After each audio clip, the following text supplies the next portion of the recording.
Episode 99, you guys, we're almost there. Today we're going to talk about Matrescence. Have you heard about it? I'm so excited to share our guest Vickie today, and so stay tuned, guys. Let's connect. Hi, conscious parents. As we reach an incredible milestone of 100 episodes of the Spiritual Parent Podcast, I've been reflecting deeply on this journey. Hosting this podcast has been one of my most transformative experiences of my life. I've learned so much from our guests, from you, our listeners, and from our own healing along the way. With that, I feel called to pause the podcast at this beautiful marker. It's time for me to shift my energy toward my family and step fully into new projects. I'm becoming a reverend in metaphysics, and I'm so excited to see where this next chapter of life takes me. Thank you from the bottom of my heart for listening, sharing, and supporting this podcast. Together, we built something so special, and I'll carry the spirit of this work. Changemakers raising changemakers. With love and gratitude, Carrie. Hi there, and welcome back. I'm so excited to connect with a guest I've had on a holiday version of Heart to Heart, and I'm so excited to have her back. I have Vickie Victorenko, licensed clinical therapist. She runs an amazing support group for moms in their fourth trimester and beyond. Thanks so much, Vickie, for connecting with us today. Yes, thank you so much for having me, Carrie. I'm so excited. It's really amazing that you're supporting moms in this fourth trimester. I feel like I was in the fourth trimester many years ago. My son's just turned 10. Oh my gosh. So okay. I feel like it was just starting to come online at that time. Whenever I would read something, a mom talking about how intense it can be being in that fourth semester, I would just be nursing my son and just crying and reading it on my phone. So are you finding, is it becoming more accepting in our society to talk about this out loud and have these conversations with moms to support them? You know, I think that's a really good question because I think that we're slowly getting better and better at it, but I still feel like we have a little ways to go with it, right? Because I think like social media has certainly helped with kind of getting that information out there, like it's becoming more of a forefront. But I think that it's still for women, like accepting that they need help sometimes can still be a hard thing because it can oftentimes feel like, okay, oh my gosh, am I failing or something like that? So I think there's still more language around mental health, but moms are still often expected to like bounce back much quicker, like do it all. And sometimes like, or not need to do too much. So like there's kind of this tug and pull, right? And so I think support is more marketed now, again, kind of going through like the mom culture and influencers and again, social media, but it's not always as easily accessible or affordable. And sometimes like that non-judgmental piece too. So again, I think we're getting there, but I still feel like we have a little ways to go. Yeah. So we're not quite fully in it, it sounds like, but yeah, that's great to hear that some progress is being made. You know, it's interesting. Somebody once told me having your second baby is so fun because you already know so many of the pieces coming into it. And I feel like having that second baby, it really helped me to understand that you don't have to live life in the thick of it and with all those emotions and feelings and feeling like each day was a hard day. It felt so different. What are your thoughts on that? Yeah, I think you're right. Cause I think, you know, I recently met with some moms in person for a event that we hosted, and some of the moms were really worried that like, you know, they are about to have their second baby or just recently had their second baby. And that worry and guilt of like, I'm not giving my firstborn all the attention or my secondborn all the attention. And someone told me when I was in the thick of like having my second baby is that like your first baby got all of your attention and love and everything, but your second baby gets all of your experience now. And so like I thought that was a really profound way of like resonating with me and also like talking about that with moms as well. And I think that's a really important perspective. That's wonderful. Yeah, it is. It's a different experience, right? Yeah, maybe not the exact same. They don't have fumbling mom with the second. Yeah, or even I think for me it was like nervous, anxious mom. The second time I was, and we even had a second with our second child, went into the NICU and our first child did not. So we had a more intense version that second time around. I think I had worked with a doula and had been in a different headspace that had prepared us. Do you find that like preparation beforehand can really help with this piece? Absolutely. I think that again, like so many times with like first time moms, like you don't know what to expect. Like I always say, we always prepare for the baby, right? We pick out the names, we pick out like the nursery theme, but like nobody prepares for like the transformation that you go through as a mom, as a dad, as a family unit. And so, I think it's wonderful when people either have like that doula support, or maybe they have like that village support, or, one of the moms I'm working with right now, she started therapy even though she's, I think, like 16 or 18 weeks pregnant. And so, like, she's already anticipating these things and like various challenges that she's already going through in pregnancy. And I'm like, that's wonderful that you took that step to gaining that help right now, to have that as a catalyst to help you through like that postpartum experience. So I think that's wonderful, like when you can get that help early on to help gain the tools and perspective. And absolutely. Yeah, I feel like there's so many, it's almost like a plastic version of the checklist. It's all about the things, acquiring all of the things that the baby needs in the nursery and all of the gadgets and tools. But really, we need a heart checklist. Maybe you need to do that. Yeah, absolutely. I love that. Yeah, it's a headspace of getting to that place of where we need to be. It was really interesting when I had my first kiddo, we had a baby shower, and I thought I was being so organic by having the husband there, like, oh, we're gonna have men, we're gonna be inclusive, everybody's gonna be there. But really it was like that checklist of all the things, getting all the pieces and having fun. We had fun preparing, but in the second round, I threw myself a mother's blessing where I had a lot of people that I connected with come together. We had like a mandala and all of this ritual, and each mom said like an affirmation or a prayer for me, and they put a bead on a necklace. And so when my daughter was coming, she was coming 3 weeks early, and my water broke right away. I was like, this is a totally different experience. We grabbed that necklace and took it to the hospital with us. And as we were walking to the hospital, my husband was panicking more than I was, because I was just kind of in this calm space, but he saw this picture on the wall or a book, and it was the warrior princess, and he was like, look, it's you, and it's our daughter too. And so both of us were just in that headspace. We had worked really hard to connect with those around us, and each mom that had been at that mother's blessing had a candle, so my mom was texting all of them like, light the candle for Carrie, like send all these prayers to her and for the baby. And so it was really cool. I feel like when we can connect with ourselves early on, it just prepares us for such a different experience.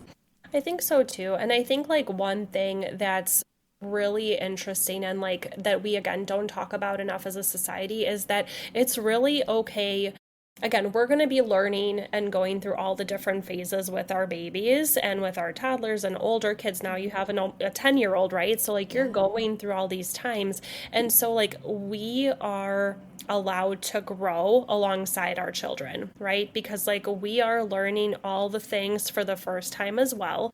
Whether it's your first child, your second child, third, like, yes, you're going to have that nuggets of wisdom, like how to do the diapers, how to give the baths. But at the same time, like every child is so different. Every temperament is so different. And so like, it's okay to learn with them, because one of the examples I use, especially for moms in particular, is like the theme and topic of matrescence, right? And I say like, as adolescents, we are learning all the first, like we're going through a really big transition. And I think the same thing with matrescence, like you are literally stepping into this new identity of a mom and you're growing alongside your child. And it's okay like to feel like you're fumbling. And what was that called? Matrescence? Matrescence. I haven't heard of that. Is it a program? No, so it's literally when so you can use the word of like adolescence, which is teenhood, right? Like those are like your teen years. And so matrescence is a time period of like when a woman becomes a mom. So it is literally like this beautiful identity shift of like the birth of motherhood, essentially. And so like it's for forever, right? Because like you are learning to be a mom, like who are you again? Just as like in adolescence, we learn about how to be a human, how to be a teenager. It's the same thing with this beautiful transformative process as well. So is it talking about like the shift? I'm curious. I would love to hear a little more about it. Yeah. I haven't heard of it before. That's really beautiful. Yeah. I think like with regard to the matrescence, like it's really a term that we can use when it describes like the physical, emotional, hormonal, and like social transition a woman just goes through when becoming a mother. So it's, as I said, like I compare it to adolescence because it's a profound identity shift and it encompasses like all of our relationships, our identity, how do we view ourselves, like the transformation our bodies go through, also encompassing, like I said, that psychological and emotional shift, because not only are we maybe like in some way women are grieving the loss of like their independence, even though like perhaps this is something that they've been wanting for the longest time.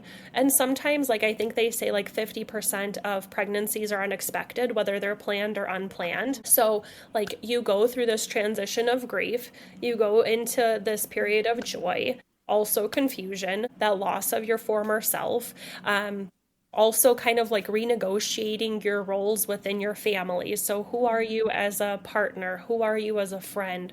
Where do you stand in your career? And also too, like, again, this conflictual relationship of like loving motherhood, but also like grieving and mourning who you used to be. So like that is kind of that all-encompassing transformation stepping into motherhood. Yeah, that's interesting because I feel like I did not feel like a person for a really long time. It was just the mom hat, and it was like there's no Carrie hat. There's just mom. Yeah. How long do most moms go through that? Or I mean, what would you say about? I'm sure it's per person, but I feel like that's something like forever. Like once you are a mom, like you're in this period. And so I think like however long it I think takes to kind of find your identity again, everyone is different, right? Because like some women wholly see themselves as like only mom, and there's nothing wrong with that. But for some women, there is this like yearning of like, who am I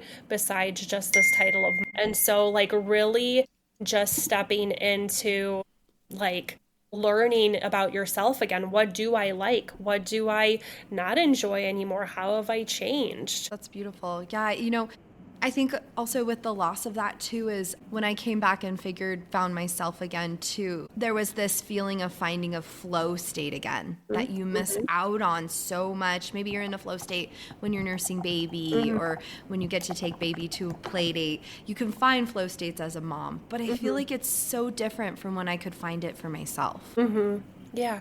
I think it's really like so individual because finding those flow states, and it's tapping into like what brings you joy, what gives you that passion again. And sometimes it's getting quiet, and I know it's really hard to find like those quiet moments when we are so in the thick of it and so busy and in routine and schedule, whether you have a new infant at home or whether you have toddlers. It just, everyone is kind of on their own timeline and however that might look like for their families. But I think like it's really just being able to find those quiet moments and figure out like what gives me joy again, like who am I other than mom, who am I? That's beautiful. Yeah, it is so personal to each person. So when we're I think it comes with all eras that we have the overwhelm. I was going to ask you your favorite or some things that you would say about managing the overwhelm, but I feel it even with the 10-year-old who's now starting to find his own independence a little bit, starting to resist like our gluten-free, dairy-free versions. He's like, no, mom, I don't want to do that anymore. You're so strict. Why won't you let me play 8 video games a day?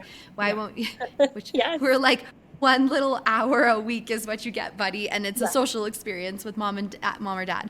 Yeah. So I feel like that overwhelm just kind of transforms as they go along, and I'm sure it evolves into adulthood. I'm sure you still feel pieces of that as a mom. What are your thoughts on it? Ever feel like you're doing all the things, gentle parenting, routines, therapy, but something's still missing? What if the missing piece is spirituality? Take our free quiz right now. What kind of woo are you as a parent? It's fun, quick, and reveals your unique spiritual style, so you can parent with more flow, trust, and alignment. Because we parents don't need more shoulds in our lives. Let's lean into our strengths. Click the link in the show notes below. Happy days, spiritual parents. Yeah, I think like overwhelm is a very real thing and for various reasons, right? Because I think like there is this like societal almost acceptance for moms where it's like we're almost expected to have like this sense of burnout and like it's accepted to always feel like we're guilty over something and overwhelmed and experiencing rage, which like nobody wants to talk about, right? Like all the things. And so I think for all of us, just really trying to figure out again, how do you deal with that overwhelm for you? And everybody is individual. And so again, it's going back to like what has once helped you before. Like I love just getting quiet sometimes and just having like those 5 minutes a day for myself, maybe in the morning.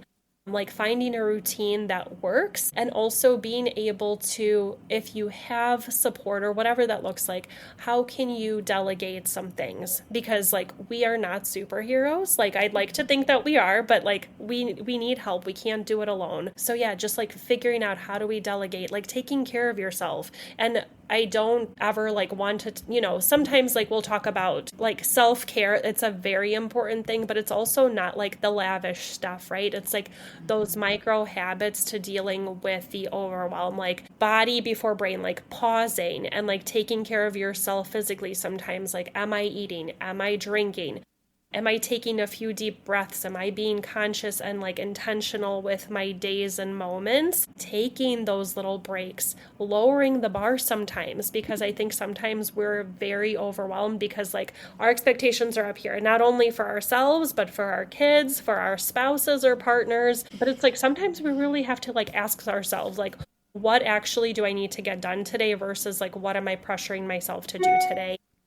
And then finally, like, I think just talking to someone, like getting help and in whatever capacity that looks like. I think those are like really important to be able to manage that. Mm-hmm. Yeah.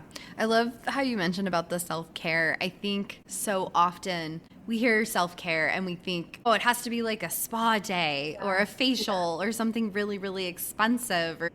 But really just presence, I feel like is such one that I love to bring up because any of those basic human pieces you're talking about, hydration, nutrition, like exercise, all of those basic human pieces, being present in our minds and connected to ourselves instead of thinking about the to-do list or my son has a big assignment to turn in third grade, like these things that you could be zoned into, but really being present and mindful when you do have these moments, these small moments of self-care. I love that. Yeah, absolutely. And I think too, like, we oftentimes are constantly like on our phones or again on like social media and like we're constantly bombarded with like the dopamine hits, right?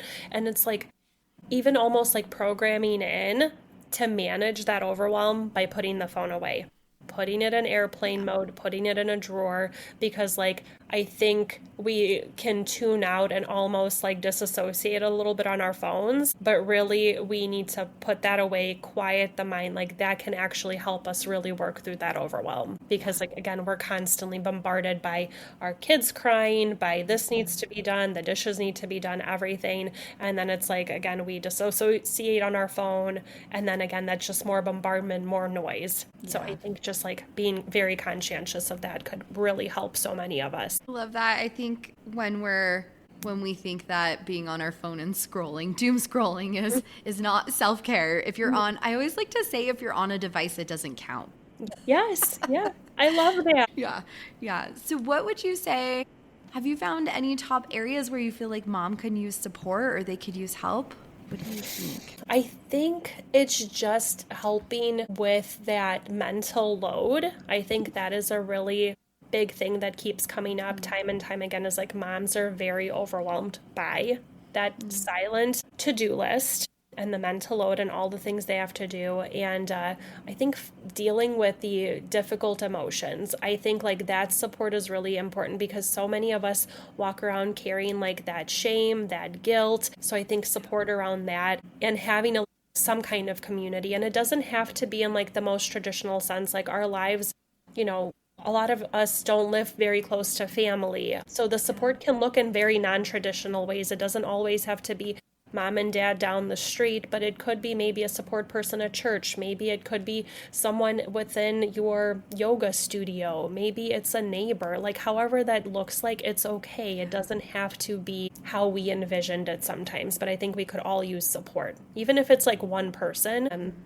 it can go a long way. That's really helpful to think about. Yeah, I feel like a lot of our family does not live close to us. Mm-hmm. So yeah, thinking about building the community and helping each other out is wonderful. It's really interesting because I feel like the era that you and I are raising our kids in, it's different than the era we grew up in, where I never saw my mom asking for help. I never saw my mom doing self-care. I feel like when we were growing up, there was pressure there for, everybody had their housing and our food. We had all of these things, but I feel like it's so common now. We try to there's so many dual income families, but you're trying also to be healthy. You're trying to be present with your kids at every soccer game, at every birthday party. You're trying to create community. Like there's so much as you keep adding these on, because now we're also adding mindful parenting and conscious parenting on with needing the dual incomes with this very expensive cost of living now for our generation. So I love what you're saying.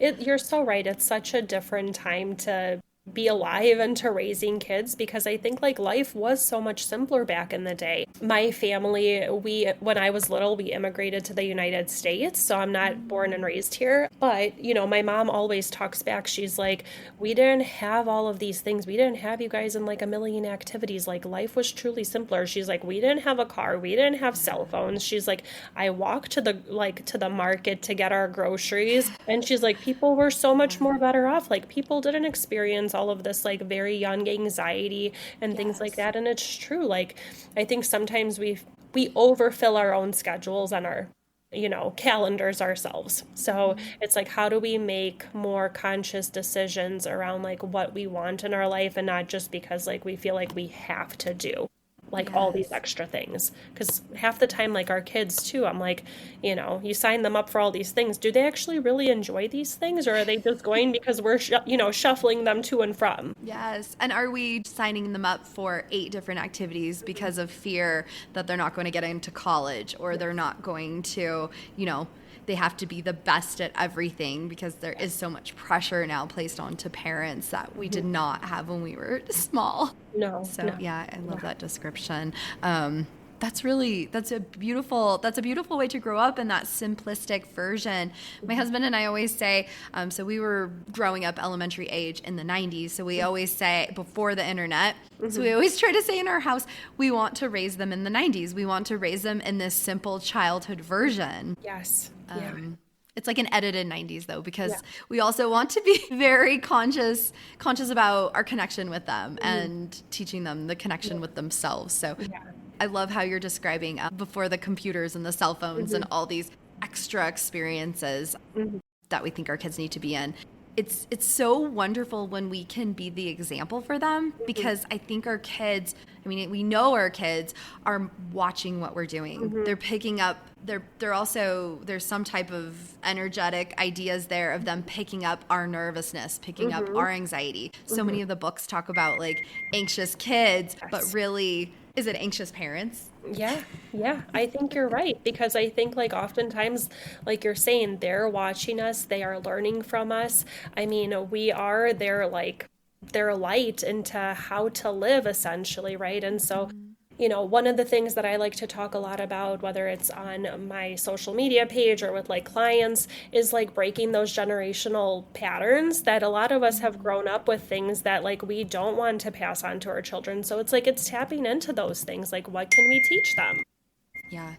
I was just talking to my hairdresser the other day when I was getting a haircut, and I was describing to her when I grew up, my mom was a working mom and my husband's mom was a working mom too. And our parents did the best they could, and we ate a lot of tuna helper. We ate a lot of the easy things because our moms were working moms, and now we feel like we know so much about nutrition. So we're trying no food color, no dairy, no gluten. In our house, we notice those things make a difference. So it's been really hard for my husband and I to understand meal planning. Okay, we're going to cook 2 meals on Saturday night, 2 meals on Sunday. We're going to double our batch so that way we have it for the weekdays and we can heat it up when we're doing activities, especially as your kids get bigger and you have more activities or you're driving around to different things. Yeah, so it's really interesting because I feel like we're having to pave the path. It's a new path. We're like, how do we do this? Yeah, it's a lot. And that in itself is overwhelming, right? And so it's I think we are trying to do better. And I think that is a really beautiful thing. And also I think that's what creates some of those challenges and the conflicts, like you said, for your kids too, because maybe not all families and homes are doing the things the way that you are. And so they're seeing that. And you're but this is our home, and kind of giving them the thoughts of why you're doing the things that you guys are doing consciously within your home. Every home can make their own decisions, and that's okay. But this is why we're trying to instill these values. And so really teaching them, I think, those foundations. I wish I would have recorded. Actually, I am recording, but I should pull out that piece just for my 10-year-old. It's okay, buddy. Vickie said that every family has their own rules. Yeah. So even though everybody else is playing Minecraft right now, we are going to be playing Mario Kart on Saturdays for 1 hour. Yes, I love that. I love that. Because at the end of the day, we all are going to have different roles, and it's okay. It's okay. And it'll make sense one day. It doesn't make sense right now, perhaps, but when they're older, it will. And I think we as parents probably went through that as well. Maybe when we were teenagers, we had all these thoughts. And then when we grew up, we're oh, that's why maybe mom or dad did that. And it makes sense. We appreciate it when we're much older and out of the thick of it. So, yeah. I was talking to a girlfriend recently, and we were talking about there's this balance between, if we are a spiritual parent, if we are a conscious parent, there's following your child. But then there's also, if your child is going down a path that you feel is not the best path, you're trying to help them realign, but then you're also trying to be conscious of their own journey that they are creating in their own, that they are guided towards. So it's just this. And I always love to say, I think in my house is one of the big ones is just don't go to the extremes. Try to take a neutral path that feels good for us. Yeah, I really love that perspective because, it's it is their own journey that they're taking. And also you want to protect because what could be on the outside of those things too. So it's figuring out that balance for them. They're separate from us. They have to experience their own stuff, but you also, as a parent, and you don't want anything you don't want them to also have to learn all the things the hard way too, because and you want to protect them and you love them so much. Our human journey as moms. Yes, absolutely. Well, Vickie, will you share with us about your groups? And I would love to link those in our notes as well for our listeners. Yeah, absolutely. So I'm usually on Instagram. So my social media handle or whatever is Simply Real Motherhood. And so my support group that I run, it's a virtual support group for moms, and it's really for anyone who's in that 4th trimester or beyond. Sometimes I have moms join who are currently in their 3rd trimester, and they're kind of preparing for that 4th trimester, which I always encourage. I think it's a wonderful thing. And so that is something that runs weekly, so you can check that out off my page. And then also in the state of Illinois, I provide counseling virtually or in person, and then also providing holistic health and wellness coaching along with that mental health piece. United States based for really moms who are in the 4th trimester and just really trying to focus on nourishing their whole mama wellness and health. So beautiful. That's so much support, and I can see you're going to need your self-care time as well as a busy mom.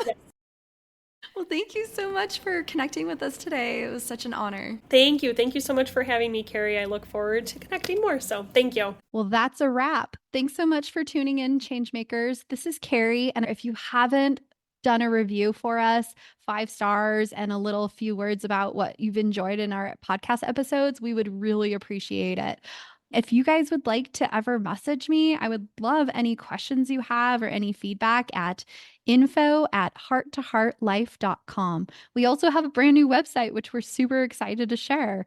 It's hearttoheartlife.com. Thanks so much for tuning in, and happy life, happy times, changemaker families. Bye. Please remember that the information shared on this podcast is educational in nature and does not constitute licensed mental health advice.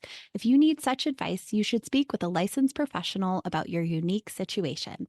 Thanks so much, happy listeners.